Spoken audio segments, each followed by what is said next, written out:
Good morning, moms and master books. I hope you're having a fantastic week so far. Happy Valentine's Day. I am here with my sweet dear bride and my Valentine.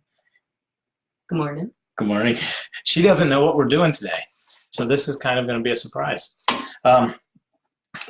So let me a backstory. This is my wife, Kristen. And that's a backstory? That's the backstory. And we both work for New Leaf Publishing Group, Master Books, and she works as the curriculum development editor, right? That would be the Correct. Official title. I'm VP of Sales and Marketing, and we're very blessed to be part of the movement and what's happening with New Leaf and Master Books. Awesome group of people. So many times in the Moms and Master Books, we get the underpinnings or the tones of a mom who has young kids at home, a ton of babies, and a little bit of that feeling of life is passing me by, and I'm missing all of the opportunities and letting go of all the big dreams I had and all of that. And so I thought today would be a really good day to just kind of talk with Kristen about that. A life of significance in the midst of diapers, bottles, mess, books, in-laws, ministry, you name it. So just a little bit about Kristen. She actually has a lot going on up here. And I'm going to brag on her because we went to school together. She graduated a year early, and so we graduated together. I was supposed to graduate a couple years later. No, I still blew that joke. All right. Anyways, I was supposed to graduate. I graduated on time, much to the surprise of everyone. She graduated a year early. We went to college together. She did exceptional, and she would have had a very easy path into one of New York State's best colleges. And the Lord spoke. And what did he speak? Well, we had a little one at the time, and I had full intentions of continuing on in my education and career path. Wasn't sure how that was all going to look with little ones, and the Lord clearly spoke and said, no, I want you to just be full-time at home with the baby, which at the time we had one. And so I had gone to college after we got married. I was very much pregnant in the classes, but I was pretty determined. And it was a huge sacrifice. It really was. It's not that I intended to stick my kids in daycare or anything like that, but I figured we would work around it. Right. So when we're people had expectations for you. Oh, absolutely. It was because from the time you were a little girl, you were a sparkler, and people had high expectations that you were going to do big things. Yeah, and so did I. So why did you marry me? It had nothing to do with it. I've told this story before, but we were in college together, and we took a business math course.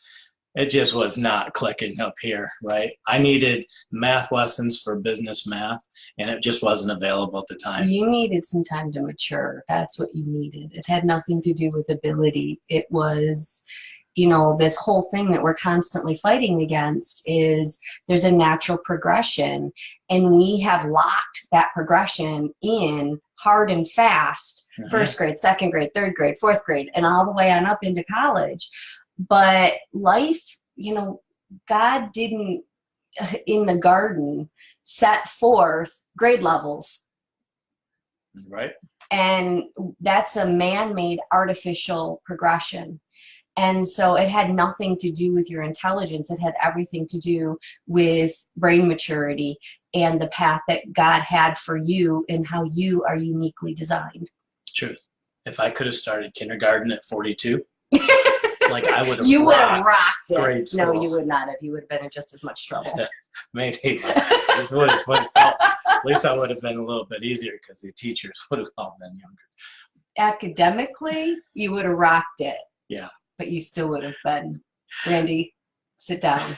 And they would not have made the mistake of saying, Randy, would you like to teach the class today? I would have had more to talk about with the principal now than I did when I was That's 5. true. You would have had much more interesting conversations when you got sent to the principal's office. Yeah. Okay. Well, I was in this business math course, and I just couldn't get it. And the professor, he did everything. He was the nicest guy, and he did everything to try to help me. Finally, he pulled me into his office, and he said, you have Kristen. It's going to be okay. I'm going to pass you. Which is just ridiculous. It is ridiculous. But hey, praise the Lord for that, right? Okay, he does provide. He is the provider. Okay, so hey, if you're watching, be sure to comment. Let us know that you're watching. Anything that questions you have, anything like that, be sure to ask. We do go back through and try to answer as many questions as we can. But also, we pick somebody to put 2,500 reward points into the account. $25 worth of masterbooks.com buying power. Okay, so you had these high expectations. Yes. And did you struggle at all? Oh, absolutely. My identity as a child was in being smart. And what do you do with being smart when you're home with babies? You know, I mean, it doesn't take a lot of intelligence to change a diaper, to burp a baby, For most. to keep them clothed and safe and all that good stuff. I mean, it was huge because it rocked my identity in who I was, because who I was wrapped up in my intelligence and in the career path that I would take because of my intelligence. Right. Then also a lot of times this happens. We talk a lot about seasons. And in this season of life, the Lord also really shook things up, relocated us for a season, changed our network. Of course, we were still learning how to be married, at least beginning that process. New parents. Yeah. With some pretty big challenges. So not only do you have, I didn't follow out my dreams, but also your whole world, the seasons changed in the middle of it. And now you're having to adapt to that season. So a lot of moms that may be joining us, maybe in that same place. They've gotten married. The fairy tale has ended. It turns out their husband isn't all that they might have thought he was. Sometimes that happens. And then their kids, they have kids. I wanted the Gerber baby so bad, so bad. I was the one who had baby dreams, right? I did not. I've got a 5-year plan. Yeah. I had a 5-year plan for having children. So did I. Have as many as we could in 5 years. Yeah, you can tell who won. Yeah.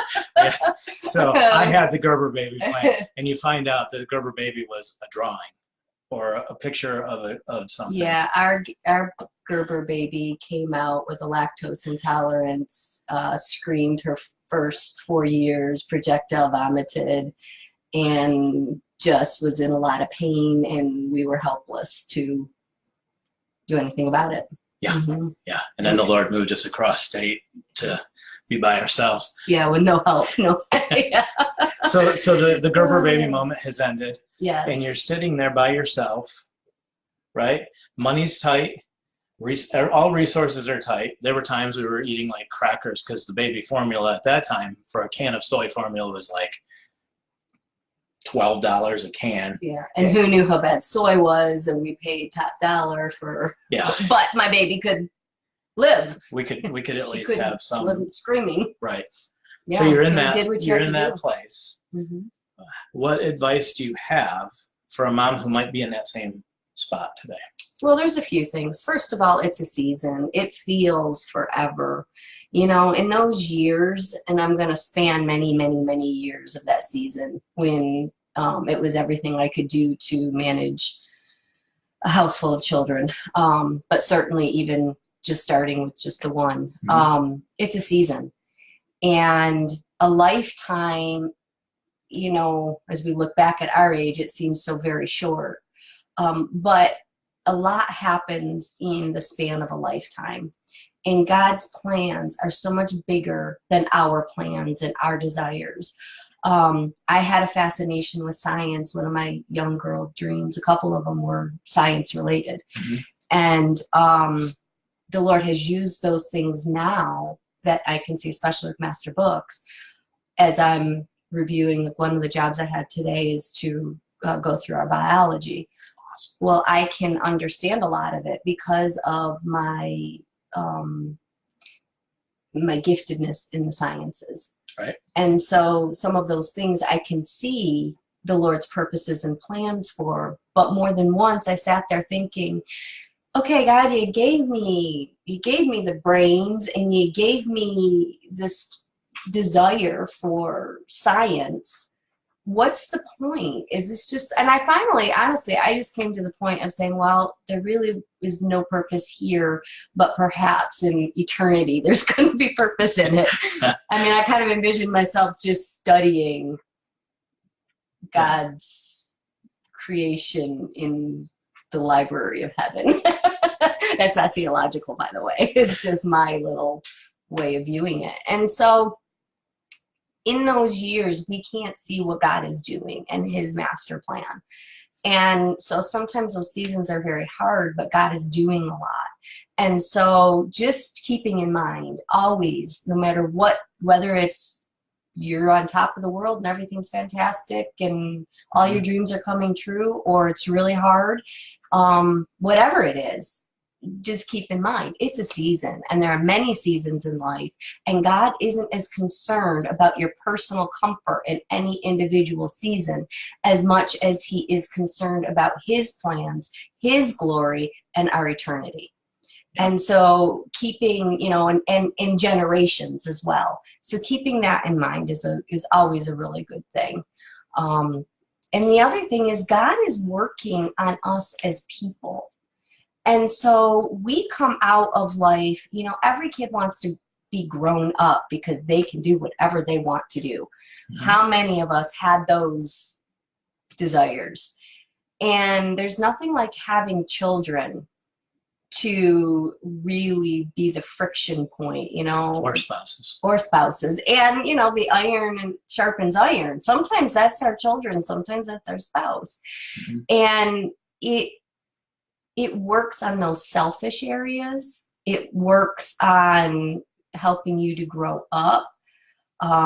There's just so many areas that the Lord uses those hard times and those things that we're not necessarily good at or enjoy or want to be doing, to really hone us as individuals and grow us as people.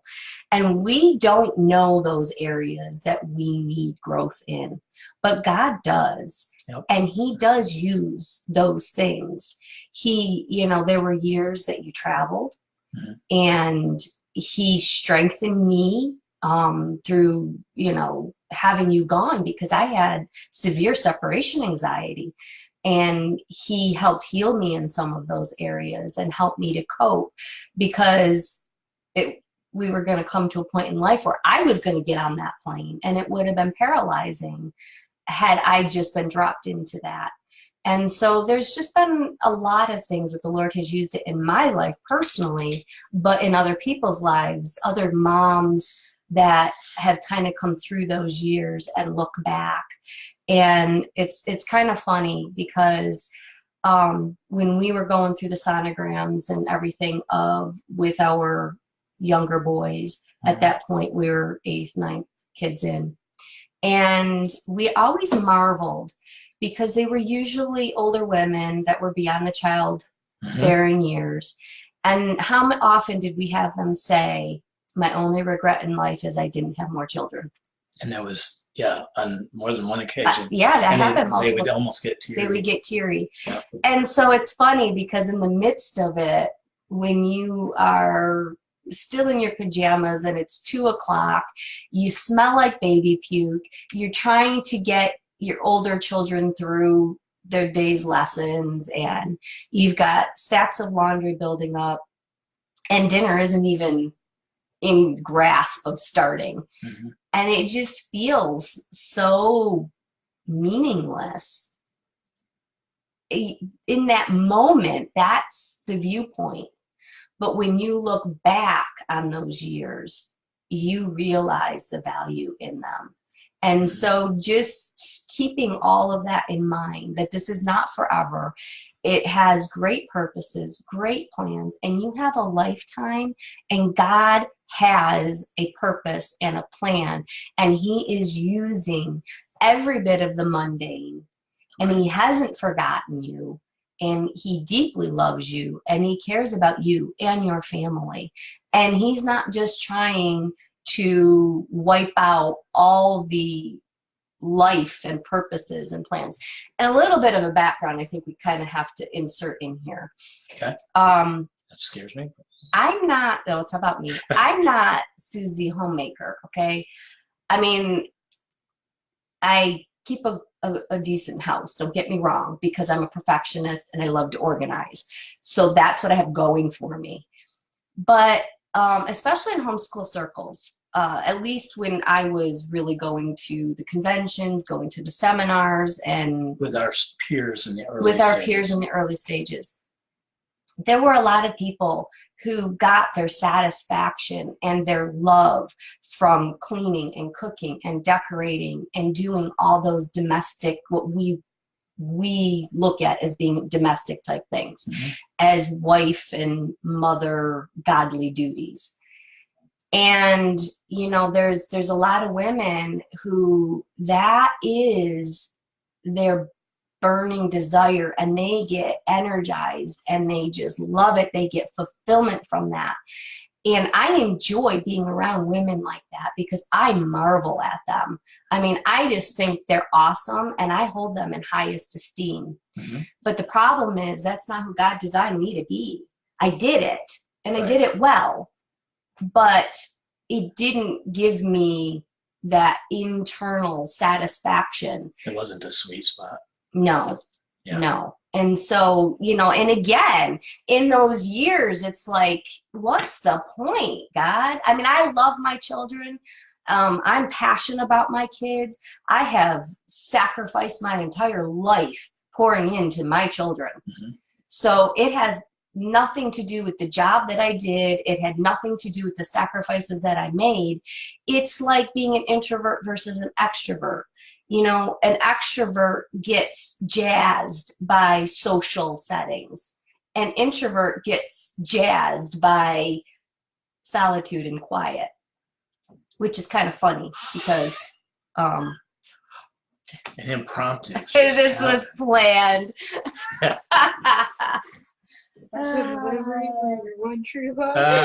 Look at this. We have what a showboat he is. That's good. Well, you got to show the bouquet. I'm working on it. I don't know if it doesn't have water. I don't want to spill water on my computer over here. Ooh, that's a beautiful bouquet. That's gorgeous. There's a heart petal in it somewhere. There's a heart petal in it somewhere? Yeah, right there. I'll look. Oh, yeah, I see it. Thank you, guys. Happy Valentine's Day. Thank you. I'll open that later, though. Yeah, please. You may actually wonder, what does this have to do with master books, right?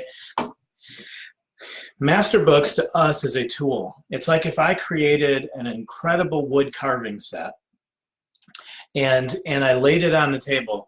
If you give it to an amateur or you give it to a professional, the results are going to be different. And we have a wide variety of people that are, some people are brand new to the homeschool community. Some have seasoned professionals that we could learn a lot from. What we want to do is invest in our tribe so that we help everybody know how to use the tools. The attitude that you have in your homeschool towards your family, towards your kids, is essential to having a positive homeschool experience. And if you feel that you've been robbed, if you feel that God has shorted you because he's called you to stay home and homeschool your kids, that can have a negative impact on the quality of your homeschool. And we believe that the highest calling you have is that of homeschool mom. And so by sharing the testimony we have, because we remember what it was like. Oh, yeah. And it's not like every day was dark and a drudgery and all of that. But there were certainly a lot of moments along the way of absolute exhaustion and just. Well, then I started traveling with business, and I Yes. started to grow as an individual. And so I was being introduced to new people, new things. I was eating at fancy restaurants. My mentor was an incredible mentor at the time to teach me. Just I was growing, and it's like I would come home and everything was still peanut butter and jelly and SpaghettiOs. And then there was that level of all of a sudden I'm having this growth spurt and you're here, right? And so the tension of realizing God was still at work, even in that. Yes. I mean, yeah, because your expectation wasn't to do anything to help bring up anything. I'll add my tip to that later. Yeah, but that was my reality. Those flowers smell good, don't they? You changed the subject. Did you see the balloon? But that was the reality that, you know, I had to release. I mean, you were and you went back to school. I got my degree. Yeah. So you actually got what I wanted.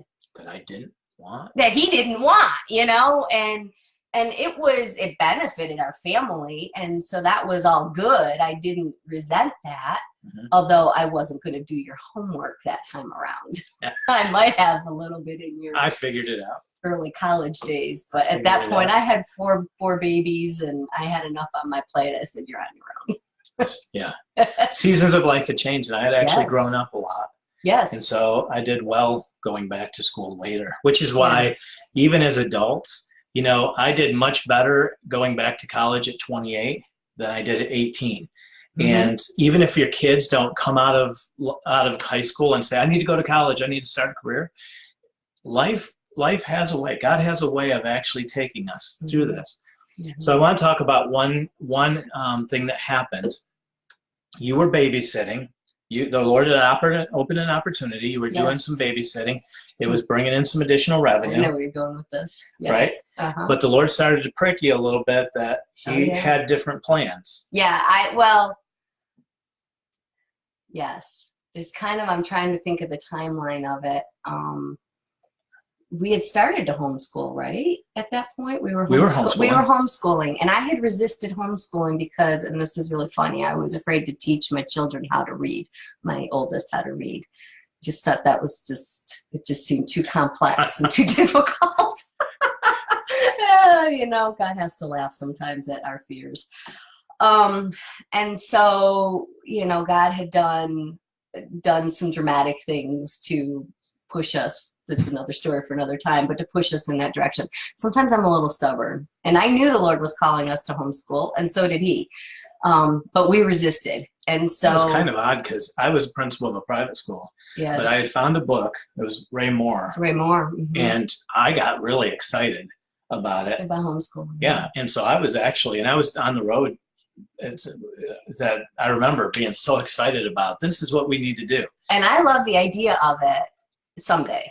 Yeah. I just wanted her to get through kindergarten, and then you're principaling. So we said, we'll do one more year, one of those things. And then midway, no. So the Lord said, no, we can't do this. And you know what? The time that I regret is that we didn't do it. It just, my daughter, Carrie, suffered things she wouldn't have had to suffer educationally, had we not.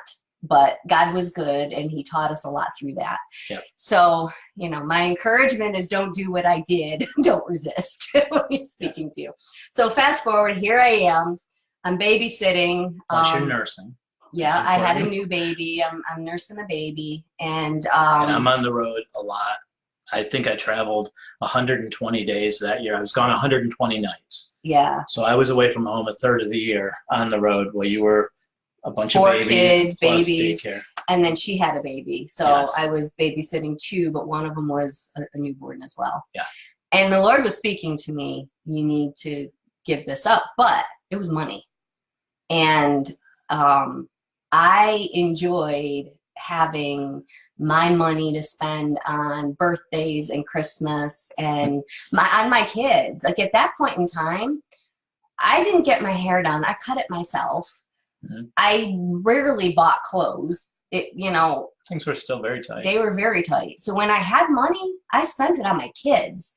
And so I liked that, and I did not want to. I held that tightly. Right. And so I did not release that to the Lord willingly at first. But God had big plans. And I was not aware of those plans, even though he was trying to say, let go of this.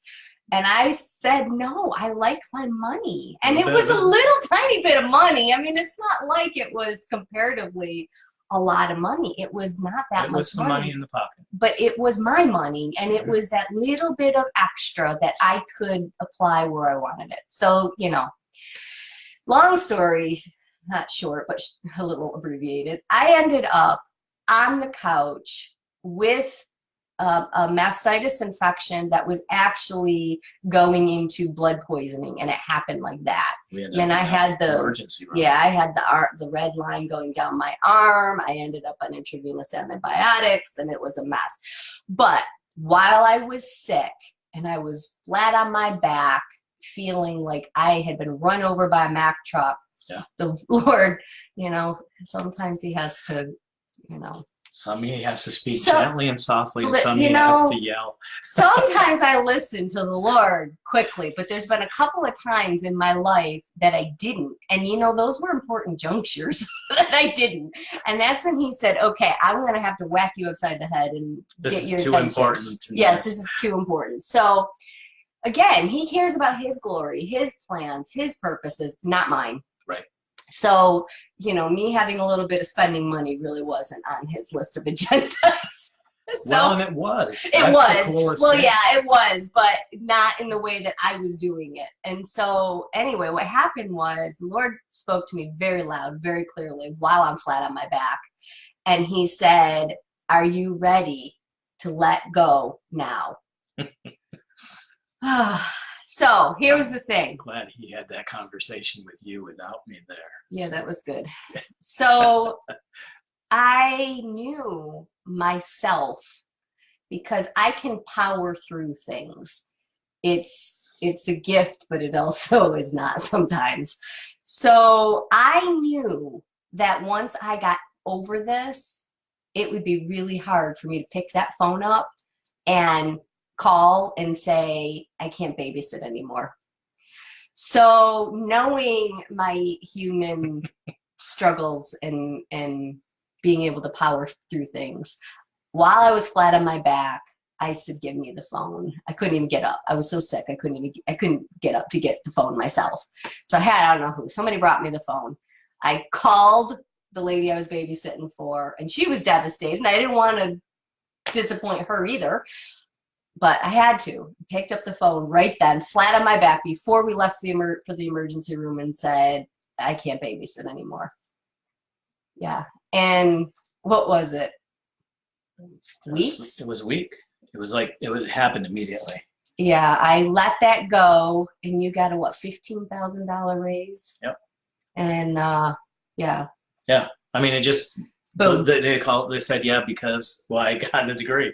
And he said, because you got the degree, and the way we pay grade, we're just increasing the pay $15,000. Yeah. So I held tightly to $3,000, I think is about what I made. And I had to pay my own taxes out of that. So it didn't amount to a whole lot. And then the Lord just poured out. Yep. And he was the whole time he was moving us on a journey. And even today, yes, you may think this doesn't mean anything, but see, God, he knows the big picture. And so it's almost like reading a book with God. We're stuck on the page we're reading, but God knows what the beginning of the book was, and he knows what the last chapter is, and he knows what the story is to get you to the last chapter. Mm-hmm. And so read the page that you're reading today, but know that this isn't the story. This is just part of the story that you're reading. Right. So we have a very strong-willed oldest child at the time, mm-hmm, and the Lord kind of used that tension and that crisis and that, oh my goodness, in life, mm-hmm, to bring us into a homeschool business. Yep. And I'm still on the road traveling. We started that. You were running the day-to-day. So during the day, you're like homeschooling, changing baby diapers, answering the phone while you're nursing, and then you're running downstairs and packing boxes all night. Yeah. And that grew into a really nice business. Yeah, I loved that. I mean, I'm a multitasker, and I can power through a lot, and I did. We ended up with, I think, 8 employees. We had about 20,000 customers we served. We did some conventions.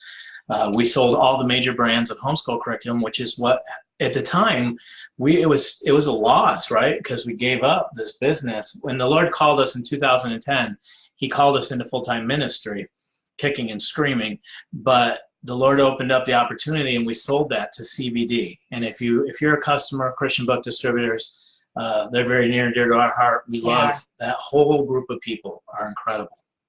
And so we sold to them in 2010, and we're like, our passion is the homeschool movement. We love homeschoolers. Everything we just built for the last 8 years is gone, and we're sitting there. Not only is it gone, and we knew this was what the Lord had called us to do, but you have to realize, for me, I loved spinning the plates. I had times of complete exhaustion. Don't get me wrong. And during this period, we had 4 more babies. So we went, and then during all of that, we had 4 babies under the age of 4, one with special needs, serious special needs. And so, like, she enjoyed burning the candles, but she was capable of it. Yeah, and I loved it, and I loved doing it with my children. And it's almost like the bus is going 80 miles an hour, pulls up to a bus stop. We get off, the bus keeps going, and we're just standing out in the middle of the desert looking at each other. I remember you went off to you transitioned into pastoring. Right. And I remember just sitting there on the back porch a summer day, and I'm sitting there with my cup of coffee, and I'm thinking, what do I even do with this? She had 9 kids at home that she was still homeschooling, but you got to know, because we were pastoring full time as well with the business. Yes. So we just transitioned to only pastoring. Yes, and I didn't really love the role of pastor's wife, so that wasn't my passion and desire. I was not going to jump in with both feet by your side. I supported him. I poured into people, which I just always have. So that wasn't an issue. But pastor's wife is something that I hope the Lord never. The title was under protest. Well, it was role not. Was not. It was a sacrifice unto the Lord, but and unto the Lord only. Even in that, right? So this is another time. Her baby, which was our business that sold. Because I came back, I left my job and worked full time for her. That's kind of cool. I was her star employee. But so we had this business that was her baby, and then the Lord calls us to sell it, and so we sell it, and now that's a second dream, a second thing that you give up. Yeah. And then you go into something that you're like, the Lord can't possibly be in us serving and pastoring. Me too. All right. We went kicking and screaming, but the Lord called us. I don't know if we did kicking and screaming. Okay. I didn't want to be a pastor, really. Not like that. Oh, I didn't want to be, but we were obedient. We were. And the Lord did cool things. And He didn't even have to lay me flat on my back with a mastitis infection to get my attention on that one. True. I was a little faster learner on that one. Yes. But the Lord actually used that period to do a lot of healing, a lot of things in our lives. Right. And then all of a sudden in 2012, we take a friend to a homeschool convention. It hurt to go to this convention because here's the movement and the people that we loved that the Lord had plucked us out of, right? And all of a sudden, what happens? Well, they all went off to a concert, and I had a little one in a stroller that was never going to sit for a concert. So you took another one for the team. Yeah. And so they went off and did their thing. It was part of the homeschool convention. And I just started walking him in the hall. And it was a smaller convention. It wasn't a big one like Nashville or one of the big ones. So I'm just kind of circling around, and I come to the Master Books booth. I owned most of what was in the booth because we carried them when we had our business. And so I had stacked up our own personal library because I loved their materials. Mm-hmm. And so I just started chit-chatting with the two salespeople that were there. And I'm like, I love your stuff, but it really needs to be put into a form of curriculum. We had asked years ago, and Tim said we could do it if we wanted to, but we were running this business, so we didn't have time to do it. But we had actually started our own designs. We basically had the teacher guide or the parent lesson plan already done. Yeah, it was in a file. And so we had started, not just for Master Books, but in general, some of these foundational things. Mm-hmm. We had started to, I don't know, we just had lots of different seeds that we had played around with and just kept them in a file. And so they strongly encouraged me to contact Tim. And I'm just like, yeah, that went nowhere before, and I just didn't see anything. I was just like, yeah, whatever. So, and they're like, as I'm walking away, I remember Luann yelling, make sure you email them, and they give me, this card and all this stuff. I'm like, yeah, whatever. So, I get home, life happens. It really wasn't up here on my priority list. And again, God just kind of laughs sometimes at the things that we don't know. Mm-hmm. And our viewpoints of these things. And so it was actually a pivotal moment that I had no idea. So I don't know what it was. It must have been a Wednesday. It was a beautiful day out. I remember I had the back porch open. The kids went outside to play, but I could see them.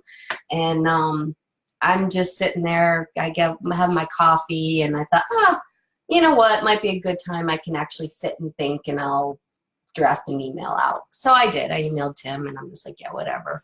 I'll never hear from him again. I wasn't expecting anything. So a couple hours later, I go back and I check my computer, and I had an email from our editor-in-chief, Laura, saying, please call me. I need to talk to you right away. And I'm like, oh, that's weird. So again, I still was not expecting a whole lot. So I called, and Tim had been after Laura and Craig to find somebody to help them get into the homeschool curriculum. This is like 15 years after you had after the Lord called you to staying home. We're talking about 15, 20 years maybe. A long time. That the Lord had laid on your heart to be a stay-at-home mom, yes, to homeschool your kids, all of this journey, right? And so then Tim wants to fly you down. Now, this is, as far as we were concerned in New York, this is like close to Tornado Alley, because tornadoes jump the alley every now and then. So this is like, I don't even know who she was at this moment. She's like, okay, I'm going to Arkansas. Who goes to Arkansas? Okay. So, yeah, I love to travel with my family. Traveling is something that I absolutely love to do, but not by myself. On 4 wheels. Yeah, on 4 wheels. I detest flying. I've flown a lot in my lifetime, even prior to that, but it wasn't something that I love to do. I don't know. It was a little out of character. And then that began a relationship. Yeah. That you started as a consultant, helping them design parent lesson planners and then teacher guides. Right. And then I drew from what, I dug out these files that we had and sent over some things to Tim and to Laura, and, here's some things that we were. And so that's how the daily schedule and these lesson planners came into being. And after years and years of being in ministry, the Lord he told us you got about 2 years to prepare the church for a change. But we knew when we went into it, and we had told the church, this is a temporary thing. The Lord's calling us to turn things around. It had gotten the church would have probably closed. So we did. And the church was healthy. We had good hands to turn it over to. And so we had from the get-go known, when the Lord called us to that, we knew that it was for a time and a season. We didn't necessarily know how long that time and season was going to last, but we But it did did know. kind of give us a little bit of an indication that, Yeah. okay, now's the time, 2 years.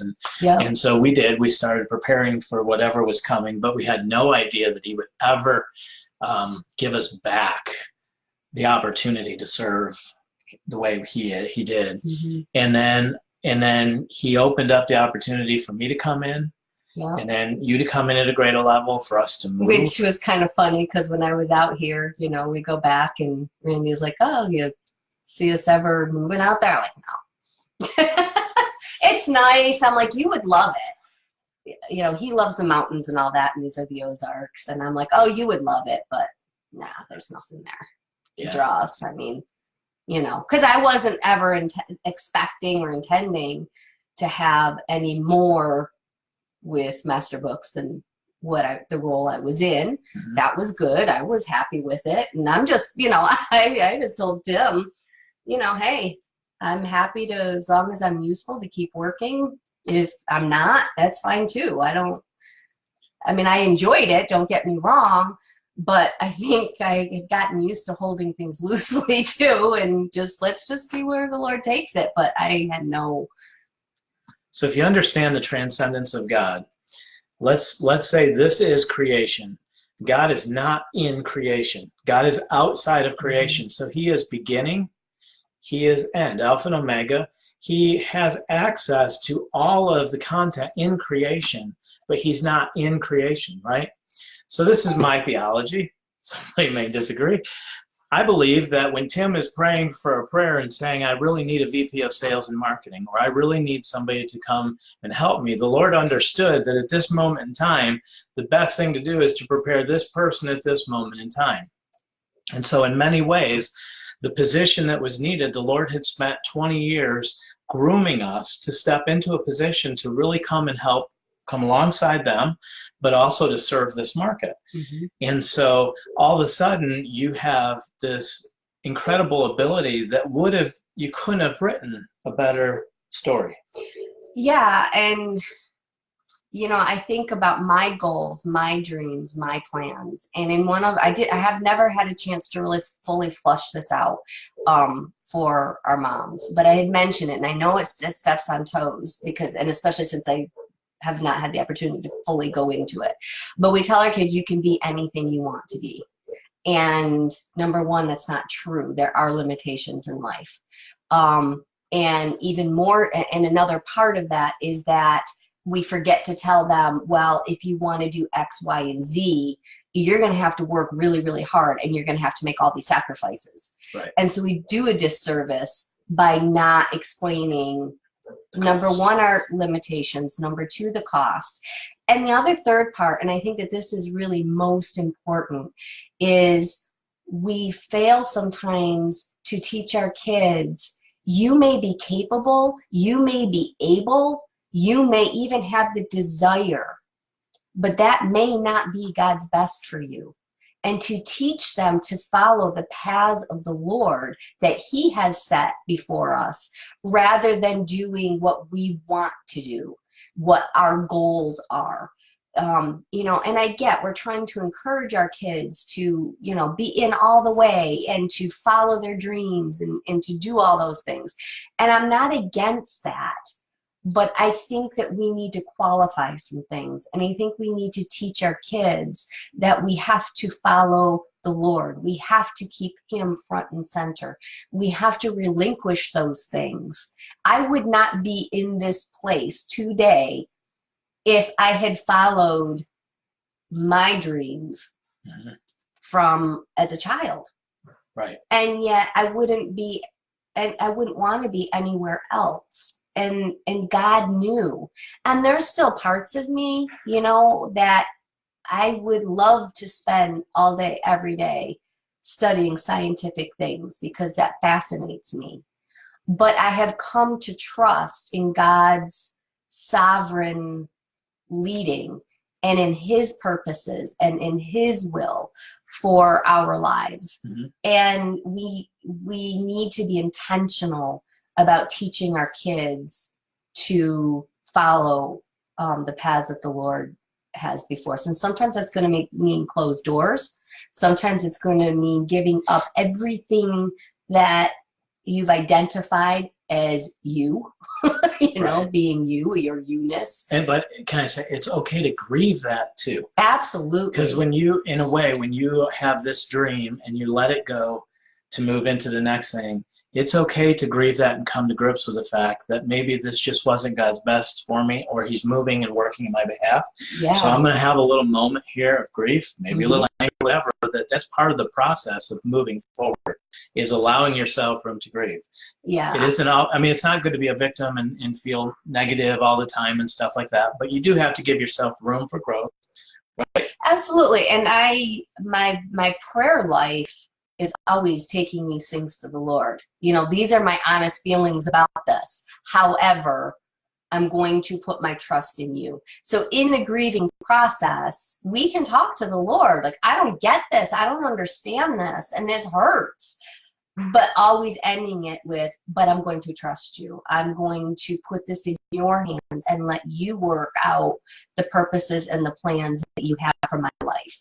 From the time I've known you, I think I'm saying this, one of your favorite verses that you have modeled for all of us is trust in the Lord with all your heart, lean not unto your own understanding. Yes. That's been my life. In all your ways Acknowledge him and he will direct your path. And I think you've done a good job of modeling that for all of us as well. Okay. Going forward, the Lord, we're like, for us, this is like the perfect opportunity, and we really enjoy what the Lord has called us to do, and to be part of this community it's just, I could never have envisioned that.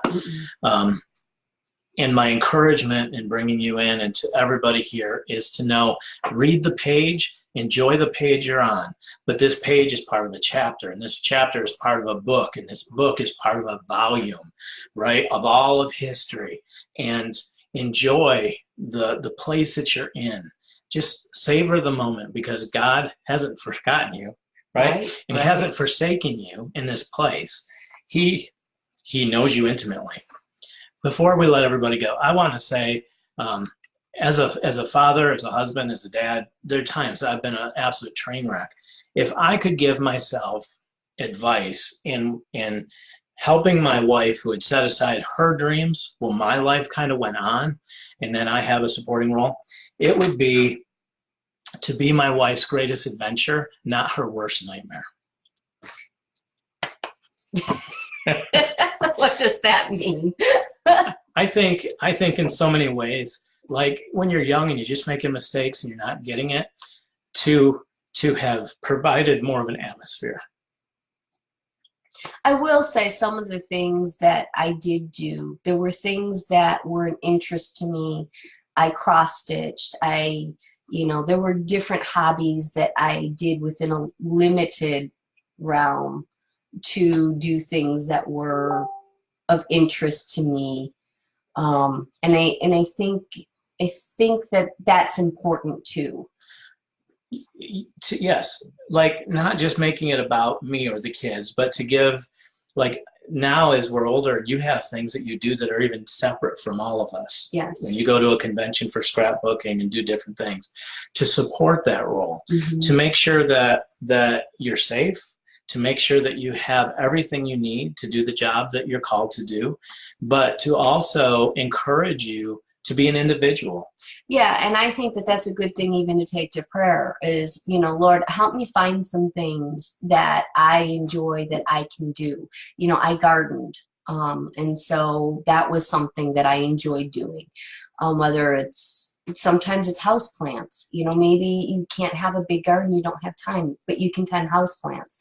There's different things like that can be expressions of who you are as a person and something that you love to do. I could cross stitch. I mean, I had to hide all my stuff from to keep it all up from the little ones getting into it. But when they were in for a nap, I could sit and I could cross stitch. There's things like that you can do. For me in my season that I'm in now, I scrapbook. That's my thing. You'll see my shelves over there behind me. That's all scrapbook stuff.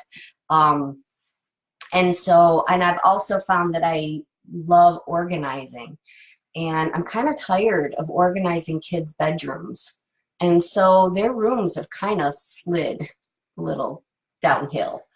But I'm really enjoying organizing my scrapbook stuff because I've organized kids' rooms for 28 years. But even in this, that's like an area where I've actually been able to come in and play a bigger role in giving you more room. Yes, and he's been on a upward. He's gotten better. You've gotten better and better with this. Like I remember, and it's just not since we've moved or anything like that. I remember back when we lived in New York, I would go to one-day events. Now I can go to weekend events. But at that time, I could only go to one day. And I was, at that time, nursing a baby. And so that was even out of my reach. Mm-hmm. And so it was in our town, which was about 10 minutes from our house. And you encouraged me to sign up for it. And so what he did is he brought the baby to me to nurse him every 3 to 4 hours. And so I was able to attend this event because you packed the kids up, brought them down, brought the baby down, sat and waited, and then took the baby back home. And so that was a tangible way that you supported me in that. And that meant a lot. And it gave me that refreshment so that I could come back in. Now, again, there's going to be all different seasons in what you can and can't do right. As a mom. And there were a lot of years we were lucky to even get out alone. We took our kids everywhere with us. And so there was, seasons in all of that. Right. I think as families, as individuals, we do have to give ourselves room to grow, right? Because we've been together for 36 years.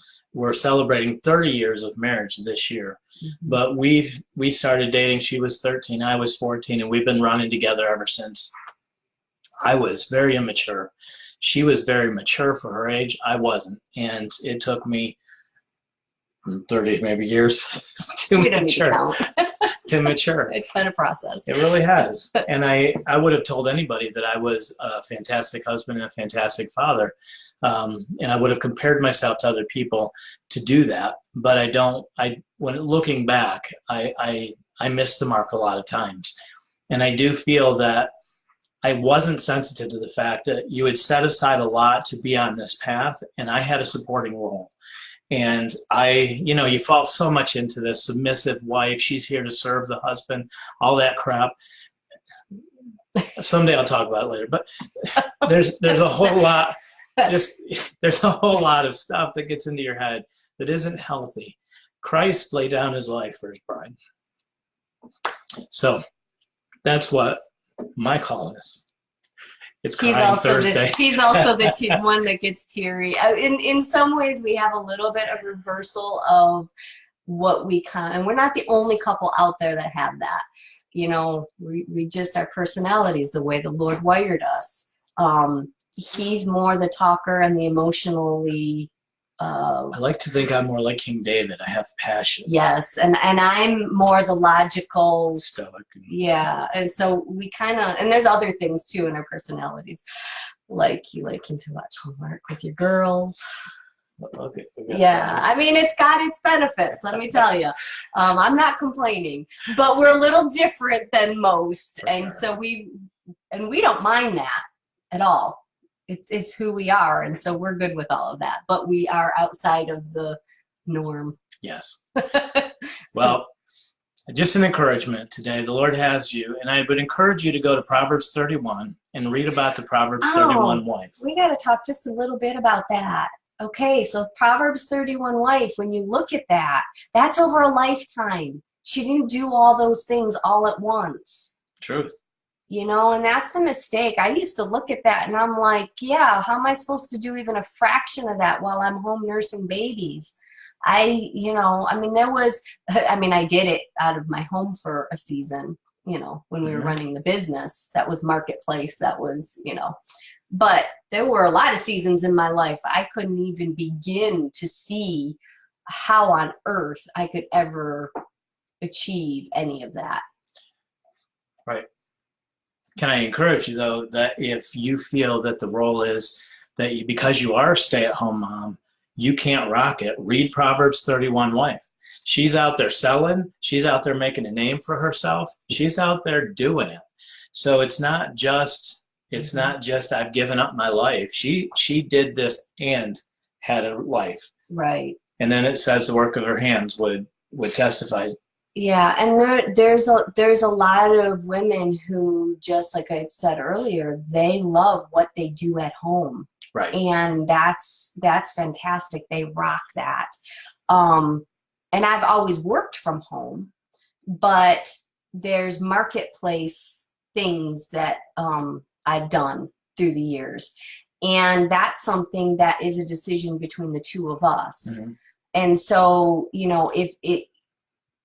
I guess I'm adding a little bit of balance here to some of the messaging that says women have to be a wife and a mom and everything domestic, and they're ungodly if they do anything outside of that, because we don't see that in Proverbs 31, and that also oversteps the authority and the structures that God places in life and between a husband and a wife.